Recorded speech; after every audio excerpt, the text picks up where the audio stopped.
don't want to die.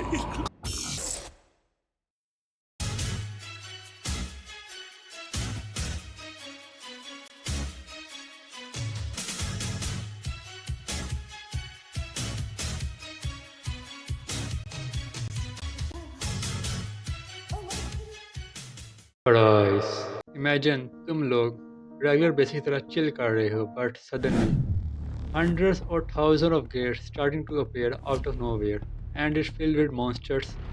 Yes, that's what happened in Solo Leveling universe.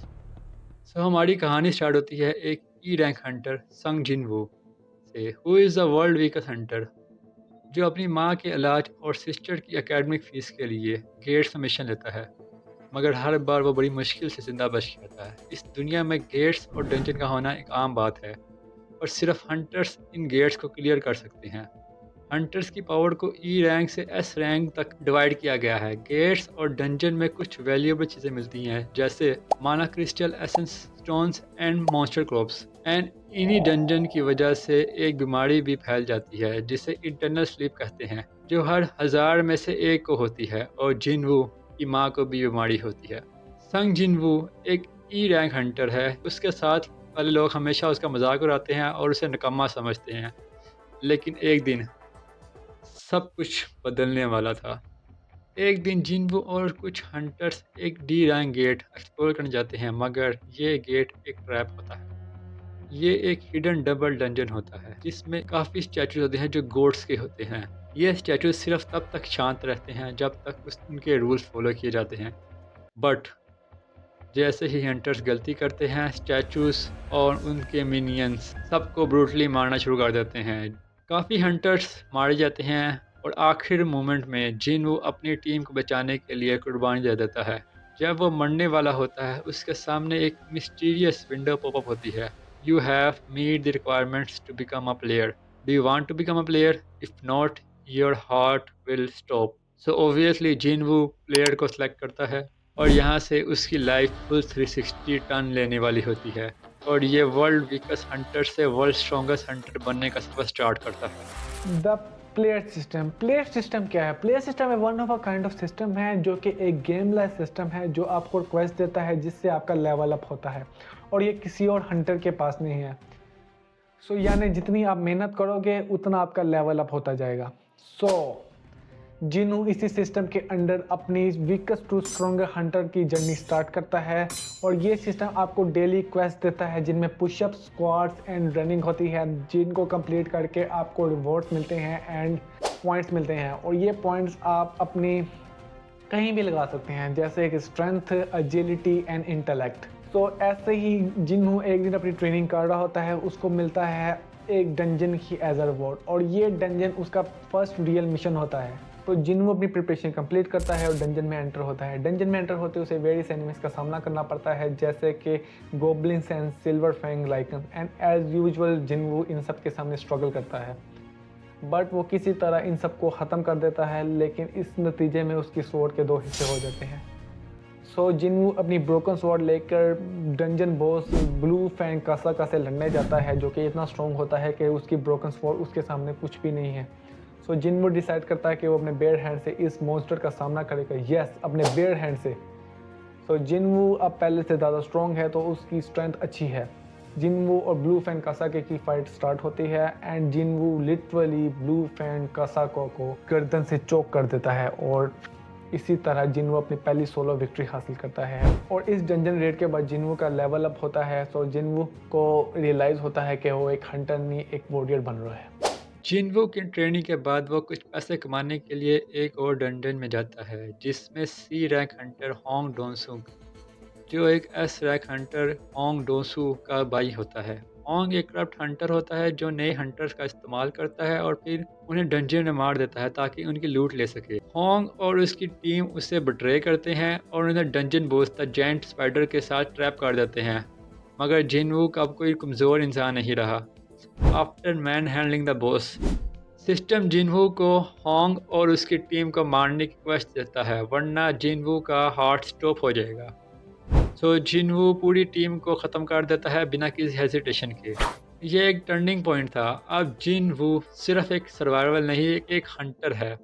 लेकिन इस incident की वजह से होंग डोंसू जो एक एस रैंक हंटर है जिनवू एंड जिनहू के पीछे पड़ जाता है क्योंकि उसे लगता है कि उसके भाई का मर्डर किया गया है। आफ्टर डैट जिनहू एक ऑफर देता है जिनवू को कि वो उसे गिल्ड मास्टर बनने में हेल्प करे, जिसके बदले वो उसे 30 बिलियन वोन देगा। जिनहो के पापा गिल्ड को ऐसा बिजनेस रन करना चाहते हैं जिसके लिए वो एस रैंक हंटर को हायर करने का प्लान बना रही हैं, लेकिन जिनहू चाहता है कि वो इस गिल्ड को खुद रन करे, बट जिनवू ये ऑफर रिजेक्ट कर देता है। And next day Jinwoo and his sister goes for exercise where Jinwoo find the hidden quest, जिसका रिवॉर्ड एलेक्सर ऑफ लाइफ होता है जो उसकी माँ के इलाज के लिए काफ़ी इंपॉर्टेंट होता है। बट वो एक एस रैंक डंजन में होता है। डिस्पाइट दैट जिनवू उस डंजन में जाता है, वहाँ उसे हेल गेट कीपर सेलिब्रस मिलता है जो काफ़ी स्ट्रॉन्ग होता है। जिनवू उसे बहुत मुश्किल से हरा देता है। एज अ रिवॉर्ड उसे एलेक्सर ऑफ लाइफ का फार्मूला मिलता है। जिनवू इस क्वेस्ट को यहीं रोक देता है क्योंकि वो इतना स्ट्रॉन्ग नहीं है कि वो इस डंजन को क्लियर कर सके, तो वो स्ट्रॉन्ग होने के लिए जिनहू की ऑफर को एक्सेप्ट कर लेता है। इसके बाद जिनवू और जिनहू काफ़ी डंजन्स रेड करते हैं जिसकी वजह से वो बाकी गिल्ड्स की नज़र में आने लगता है। और इसके दौरान जिनवू एक और हंटर को मार देता है, कॉन्ग, जो एक assassin type B rank hunter होता है। After killing him Jinwoo realize करता है कि वो अब अपने आप को खोने लगा है इस सिस्टम के हाथों। वो ये सब कुछ कर रहा है जो सिस्टम उससे करवाना चाह रहा है, बट आफ्टर किलिंग कॉन्ग जिनवू का लेवल इतना इंक्रीज हो जाता है कि उसे सिस्टम एक न्यू विंडो पॉपअप करता है जिसमें उसे एक न्यू क्वेस्ट मिलती है, the job change quest. So जिनवू job quest के डंजन में एंटर होता है और डंजन में एंटर होते हुए उसे वेरियस एनिमीज का सामना करना पड़ता है एज यूजुअल, लेकिन ये एनिमीज उसे उसके पास्ट एनिमीज का रियलाइज़ कराते हैं क्योंकि उनका फाइटिंग स्टाइल उनका फाइटिंग स्टाइल ऑलमोस्ट सेम होता है। उसके बाद जिनवू का सबसे पहला मेन बॉस होता है undead warrior knight of the red gate, जिसे जिनवू बहुत मुश्किल से हरा पाता है। उसके बाद जिनवू की फाइट होती है लीडर ऑफ द नाइट्स इग्रस से, जो कि इतना ताकतवर होता है कि वो ऑब्जेक्ट को मैनिपुलेट कर सकता है। सो जिनवू और उसकी फाइट स्टार्ट होती है और जिनवू बहुत ही मुश्किल से उसको हराने में कामयाब होता है। जैसे ही वो इग्रस को ख़त्म करता है उसको काफ़ी अवार्ड्स मिलते हैं और उसे लगता है कि डंजन क्वेस्ट ख़त्म हो गया है, लेकिन उसके सामने एक स्क्रीन पॉपअप होती है जिसमें लिखा होता है real job quest start now. और ऐसे ही उसके सामने इतने सारे पोर्टल समन होने लग जाते हैं जिनमें से नाइट्स बाहर आते हैं और एक पॉपअप आता है सर्वाइवल टाइम का, यानी अब जिनवू को सर्वाइव करना है और सिस्टम देखेगा कि वो कितनी देर सर्वाइव कर सकता है जिससे वो उसको जॉब देगा। सो जिनवू और सारे नाइट्स की फाइट स्टार्ट होती है और जिनवू अपनी लिमिट पे आ जाता है और उसका पास सेल उसे मैनिपुलेट करने लग जाता है ताकि वो गिव अप कर जाए, लेकिन जिनवू का लक चल जाता है और वो पेनल्टी जोन में आ जाता है क्योंकि उसने डेली क्वेस्ट कंप्लीट नहीं किया होता। और पेनल्टी जोन में वो अपनी प्रिपरेशन कंप्लीट करता है, जैसे कि वो एक न्यू डैगर लेता है जो कि उसको मोर डैमेज देगा आर्मर के खिलाफ। और उसको एक और स्टोन मिलता है मैनिपुलेशन वाला स्टोन, जो कि अब वो ऑब्जेक्ट मैनिपुलेट कर सकता है इग्रस की तरह।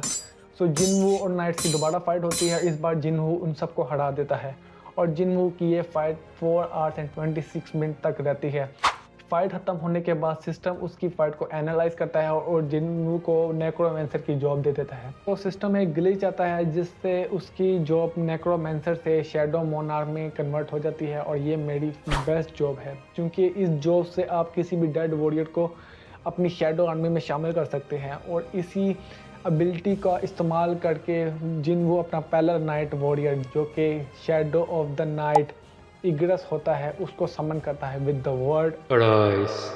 तो इसी के साथ सीजन 1 खत्म होता है। Hope you like this video. If you want to watch more video, then make sure to subscribe the channel and like this video and comment down below if you want to watch more reviews like this. So तब तक के लिए bye bye.